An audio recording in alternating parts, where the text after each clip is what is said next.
शिक्षा क्रांति लाएंगे, हम आगे बढ़ते जाएंगे। ज्योति जगाकर ज्ञान की हम सबको राह दिखाएंगे।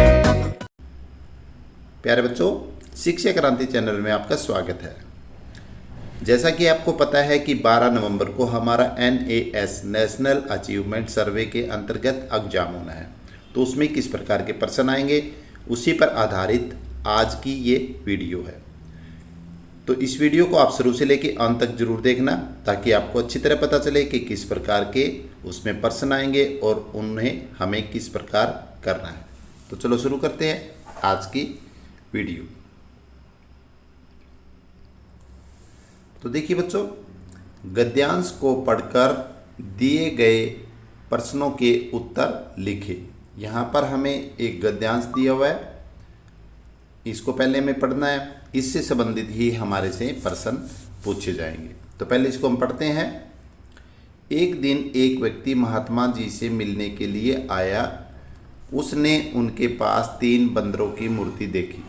तो एक दिन एक व्यक्ति महात्मा गांधी जी से मिलने आया। उसने देखा कि महात्मा गांधी जी के पास 3 बंदरों की मूर्ति है। उसे देखकर वह हैरान रह गया। एक बंदर ने दोनों हाथ आंखों पर रखे हुए थे, दूसरे बंदर ने अपने दोनों कानों को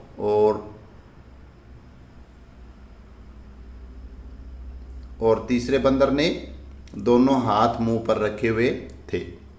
वह व्यक्ति हैरानी से बोला, बापू ये सब क्या है? बापू बोले, ये सब मेरे गुरु है।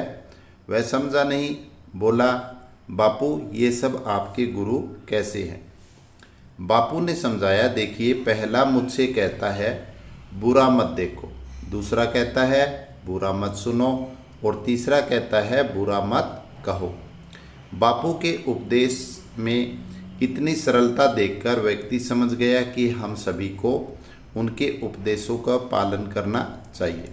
सारी बुराइयां अपने आप दूर हो जाएगी। तो बच्चों, आपने ये गद्यांश पढ़ा। इसमें क्या है, एक व्यक्ति बापू से मिलने आया तो उसने देखा कि वहाँ पर 3 बंदरों की मूर्ति है। ये देखकर उसने बापू जी से पूछा उनके बारे में। तो गांधी जी ने कहा कि ये मेरे गुरु है। और पूछने पर क्या बताया कि जिसने अपने मुंह पर हाथ रखा है वो क्या कहता है कि बुरा मत कहो, जिसने आँखों पर लगाया है वो कहता है कि बुरा मत देखो, और जिसने कानों पर लगाया है हाथ वो कहता है कि बुरा मत सुनो। तो चलो शुरू करते हैं इसी से संबंधित कुछ प्रश्न।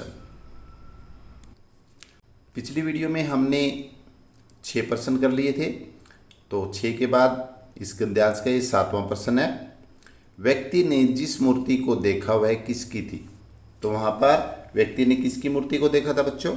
शेर की, हाथियों की, बंदरों की या खरगोश की? किसकी देखी थी? बंदरों की। उसने किसकी मूर्तियां देखी? बंदरों की। प्रश्न नंबर 8, मूर्ति में दूसरे बंदर ने क्या कर रखा था? दूसरे बंदर ने क्या कर रखा था? आंखें बंद कर रखी थी, मुंह पर हाथ रखे थे, कान बंद रखे हुए थे, दोनों हाथ जोड़े हुए थे। तो आपको याद होगा कि पहले बंदर ने क्या किया हुआ था और दूसरे ने क्या कर रखा था? तो दूसरे बंदर ने कान बंद कर रखे थे। क्या कर रखा था? कान बंद कर रखे थे। तो प्रश्न नंबर 8 का सही उत्तर क्या होगा? ऑप्शन ख, कान बंद कर रखे थे। प्रश्न नंबर 9, बापू ने अपना गुरु किन्हें माना है? तो बापू ने अपना गुरु किन्हें माना था? शेर को, हाथी को, तीनों बंदरों को, केवल एक बंदर को? तो किसको माना था? तीनों बंदरों को। चलो चलते हैं नेक्स्ट क्वेश्चन। बापू के उपदेश की सरलता देखकर व्यक्ति समझ गया। वाक्य में रेखांकित पद का विलोम है। तो इसमें रेखांकित पद क्या है बच्चों? सरलता। सरलता का विलोम बताना है हमें, यानी कि विपरीत या फिर उल्टा शब्द बताना है। तो सरलता का उल्टा क्या होगा? आसान, जटिलता, कोमल, कठोर। तो सरलता का सही उत्तर क्या होगा? सरल, जटिल, इसी प्रकार सरलता, जटिलता। तो प्रश्न नंबर 10 का सही उत्तर है ऑप्शन ख, जटिलता। प्रश्न नंबर 11, बुराई शब्द का बहुवचन है। जो बुराई शब्द होता है इसका बहुवचन क्या होगा? बुराइयाँ, बुराइयाँ, बुराइयाँ, बुराई। तो बुराई शब्द का जो बहुवचन है वो क्या होगा? ऑप्शन ख, बुराइयाँ। बुराई शब्द का बहुवचन क्या होगा? बुराइयाँ। चलो चलते हैं नेक्स्ट क्वेश्चन में। शर्म शब्द का सही अर्थ है। शर्म इस शब्द का सही अर्थ क्या है? शर्म, कर्म, मेहनत, श्रमिक। तो शर्म शब्द का सही अर्थ क्या होगा बच्चों? शर्म का अर्थ होता है मेहनत। शर्म का सही अर्थ क्या होता है? मेहनत। तो प्रश्न नंबर 12 का सही उत्तर क्या होगा? ऑप्शन ग, मेहनत। प्रश्न नंबर 13, बारिश की झमाझम के साथ बादलों के गरजने की आवाज़ कैसी होती है? तो जब बारिश होती है तो आपने बादलों की आवाज़ सुनी होगी, तो उसकी आवाज़ कैसी होती है? चमचम, छमछम, गड़गड़, कड़कड़। तो बादलों की आवाज़ कैसी होती है?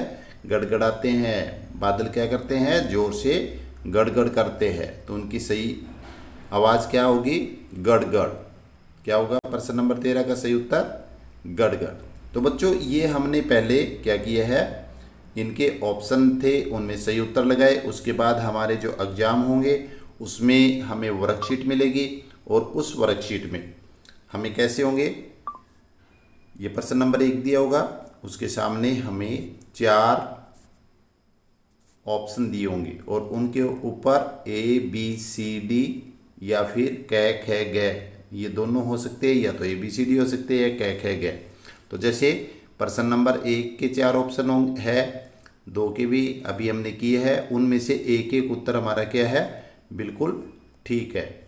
तो जो हमारा उत्तर ठीक है उसमें जैसे प्रश्न नंबर 1 का ख ऑप्शन ठीक है। कौन सा?